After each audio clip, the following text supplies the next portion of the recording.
Hi guys, આજનો મારો blog start થાય છે અને આજે છે મારી મમ્મીના ઘરે સત્યનારાયણની કથા, એટલા માટે અમે અહીંયા આવ્યા છીએ. એની બધી સાધન સામગ્રી બધી એક જગ્યાએ બધી કરી દીધી છે, જેથી ફટફટ મળે. અને અહીંયા ભાવિનમાં મમ્મી જોડે શું વાતો કરો છો તમે? મમ્મી જોડે શું વાતો કરો છો? ઘરની અને અંદર પ્રસાદીની તૈયારી થાય છે. એવું એવું છે? હા, તમે ગોઠવીને મૂકી દીધું છે ને નીચે બધું. કેટલી વાર છે બધી? બ્રાઉન કલર થશે પછી અંદર નાખવાનું દૂધ ભરે પછી મોરસ નાખવા. એવું છે?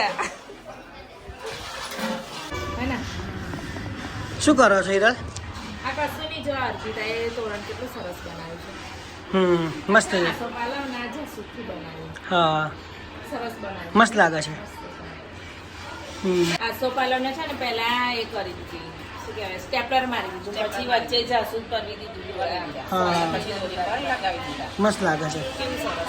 હા, જોરદાર, સારું લાગે છે.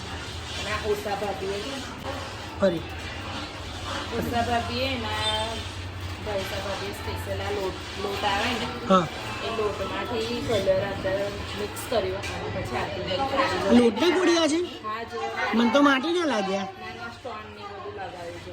અચ્છા, છે ને મસ્ત એના છે. સવારના બે આ કામ કર્યું.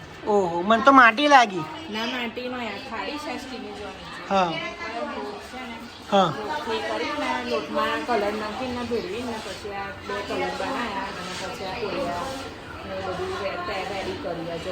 બધું ચોટાડી છે સ્ટોન. હા, મસ્ત લાગે છે. મસ્ત નહીં ખરી? આરતી માટે. હા, આરતી માટે. કરી છે ને ડીશ ભાઈસા ભાભી અને બંને ઉષા ભાભીએ બહુ મહેનત કરી છે. જો તો ખરી ડીશની પાછળ કેટલી બધી મહેનત કરી છે. કાલના એ લોકો વર્ગ્યા રહ્યા છે નહીં. અને અમારા ભાભી કઈ ગયા? ભાભી એટલે રેડી થઈને એમાં તો કે નાય ફરે છે, કે નાય તૈયાર થઈને ફરે છે.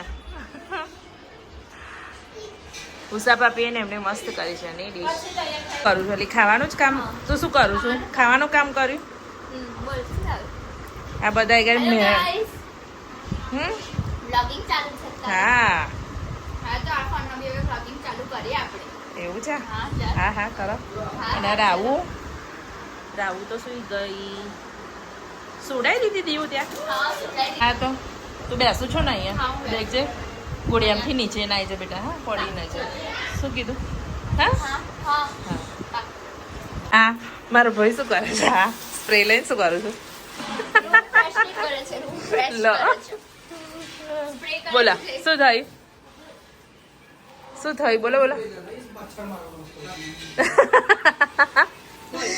રૂમ સ્પ્રે છે, મચ્છર મારવાનો નોય સ્પ્રે એમ કે છે. આપણે હા.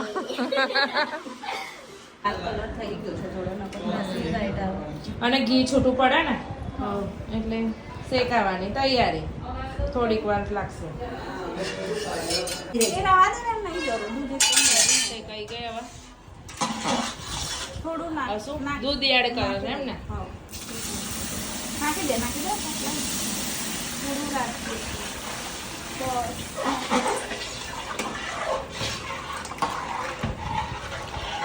પેલા ડોલકામ કેટલું ખાવું છે? કેટલા કિલો? 4 લીટર. 4 લીટર દૂધ. અને સોજી કેટલી હતી આપણે? 1.25 કિલો. 1.25 કિલોની અંદર 4 લીટર દૂધ જોઈએ.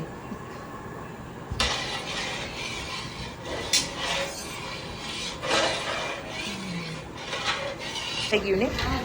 જાડું થવાનું. આ શું જાડું થઈ ગયું છે.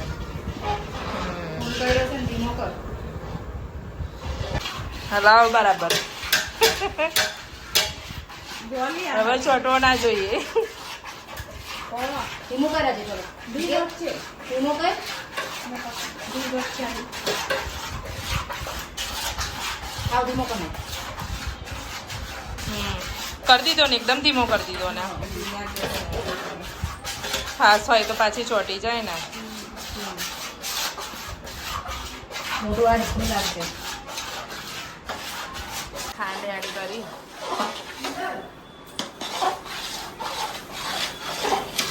એટલે ના ચોટે પાણી ભરે એટલે દૂધ ભરી જાય પછી મોરસ નાખવાનું મોરસ નાખ્યા પછી ચોટે કેમ કેમ દૂધ નહોતું બળ્યું ને તમે મોરસ નાખી દીધી હતી એટલે પછી બધું કઈ જાય એટલે ઘી છૂટું ના પડે તમે પછી ગમે એટલું ઘી નાખો ને તો શોષી જ લે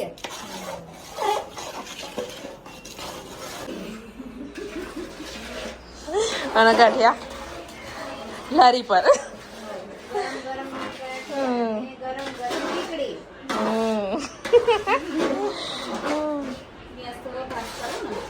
હા હવે કરો ફાસ્ટ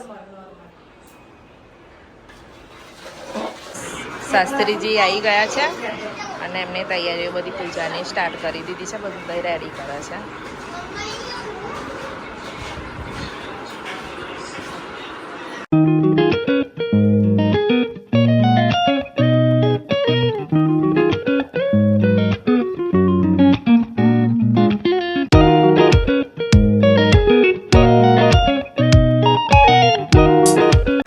લાગે ભાઈ બહેનમાં શું ચર્ચા ચાલી રહી છે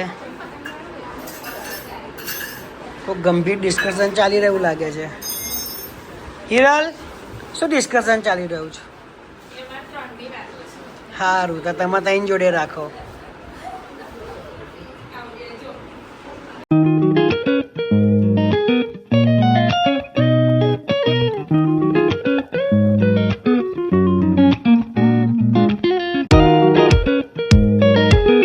પ્રસાદી શેકાવાની રાહ જોવો છે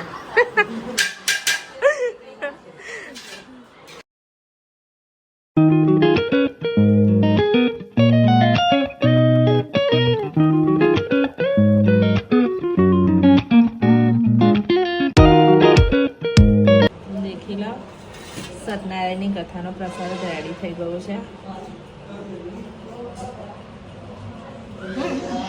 ભગવાન વિષ્ણુ ભગવાનનું સ્મરણ કરું એક વાત પૂછું સૃષ્ટિનું સર્જન કયા ભગવાને કર્યું આખી સૃષ્ટિ બનાવી કોણ બ્રહ્મા બરોબર છે બુદ્ધિ કોની બ્રહ્માની 84 લાખ યોની બનાવી આપણે અમુક યોનીને જોઈ છે અમુક પ્રાણીઓને જોયા છે અમુક પ્રાણીને જોયા પણ નથી પણ પૃથ્વી પર છે બરોબર છે તો શાસ્ત્ર એવું જ કહે છે કે 84 લાખ યોનીની જેને ઉત્પત્તિ કરનાર છે તો બ્રહ્મા છે હવે દરેકની ઉત્પત્તિ તો થઈ ગઈ પણ દરેકને પાલન અને પોષણ કરવાની વાત આવે આપણે ત્યાં દીકરો કે દીકરી જન્મે જન્મતા સાર દરેક વસ્તુ જોઈએ ખાવા પીવા રહેવા ઓળવા આજ સુધી બજારમાં તમે કોઈ પણ વસ્તુ લેવા ગયા છો આજ સુધી નથી મળ્યું બન્યું દરેક વસ્તુ મળે છે ને તો મળવા પાછળ પણ છે ભગવાન નારાયણ એ જ ભગવાનનું એક નામ છે વિષ્ણુ વિષ પ્લસ અણુ વિશ્વના અણુ અણુમાં કણ કણમાં જેનો વાસન ભગવાન વિષ્ણુ સામાન્ય નહીં આ પથ્થર છે ઉખેડો નીચે તો શું નીકળશે શું નીકળશે માટી રેતી બીજું જીવન જ નથી શું નીકળશે ત્યાં કોણ પહોંચતું કરે છે આપણે તો નાખવા ગયા નથી આપણે ત્યાં સુધી કશું કર્યું નથી પણ ત્યાં કોણ જાય તો સ્વયં પરમાત્મા એટલે જ કીધું ને વિષ્ણુ વિષ પ્લસ અણુ વિશ્વના અણુ અણુમાં કણ કણમાં જેનું વાસ છે ને ભગવાન વિષ્ણુ સવારે ઓમ નમો ભગવતે વાસુદેવાની માળા કરવામાં આવે અથવા ઓમ વિષ્ણવે નમાની માળા કરવામાં આવે તો વ્યક્તિ આ જીવન અને કોઈ તકલીફ પડતી નથી બરાબર ઓટોમેટિક આ બીજો પૈસા આવે 365 દિવસમાંથી 350 દિવસ ભગવાનની દયાથી કામ હોય કોની દયાથી નારાયણની દયા એટલે હરિની બહુ જરૂર છે બરાબર એટલા માટે વિષ્ણુ ભગવાનને આપણે યાદ કર્યા ત્યાર પછી મેં તમને પાણી પીવડાવ્યું કેટલી વાર પાણી પીવડાવ્યું કેમ 3 વખત સત્યનારાયણની કથા કરો તો મોટો યજ્ઞ કરો અને તો દરેક બ્રાહ્મણ દરેક શાસ્ત્રીજી 3 વાર પાણી પીવડાવે કેમ 3 વાર પાણી પીવડાવે કારણ રીઝન શરીર શાસ્ત્ર એવું કહે છે શરીર ખરું ધર્મ સાધન આપણા શરીર કેટલા આપણા શરીર કેટલા એક શાસ્ત્ર 3 કહે છે પહેલું શરીર આવે એને કહે સૂક્ષ્મ શરીર જે નીકળી જાય ગામ ભેગું થાય કેટલા વાગે કાઢવા છે બારવાના છે કયું શરીર સૂક્ષ્મ શરીર બીજા નંબરનું ભગવાને શરીર બનાવ્યું જેને કહેવાય સ્થૂળ શરીર, જેને કહેવાય હાડપિંજર. ભગવાન લોહી અને માંસથી જો શરીર બનાવ્યું હોય ને તો જ્યાં ચાલે ને ત્યાં ઢગલો થઈ જાય, એ શરીર ચાલે નહીં. એટલે બીજા નંબરનું ભગવાને શરીર બનાવ્યું સ્થૂળ શરીર. અને ત્રીજા નંબરનું શરીર ભગવાને જે બનાવ્યું છે જેને કહેવાય કારણ શરીર. કારણ શરીર એટલે શું? ચામડીનું વાદા. મારે તમને ઓળખવાના છે, તમારા લુકથી ઓળખીશ, મોઢાથી ઓળખીશ, ભાઈ આવો ચહેરો છે ને આવા વ્યક્તિ દેખાય છે, એ કારણ શરીર થયું. બરોબર છે? તમે ઓળખાવો છે નથી કારણ શરીર. એની અંદર રહ્યું છે સ્થૂળ શરીર જેને કહેવાય હાડપિંજર, અને એની અંદર જે રહ્યું છે જેને કહેવાય સૂક્ષ્મ શરીર, એ સ્વયં પરમાત્મા ચલાવે છે. એ મેં પાણી 3 વાર પીવડાવ્યું. શાસ્ત્રમાં 3 શરીર કીધા છે. હવે આ 3 શરીર છે એમાં સાચવવાની કયા શરીરને છે અને સાચવી કયા રહ્યા છીએ? સમજ્યા મારી વાત?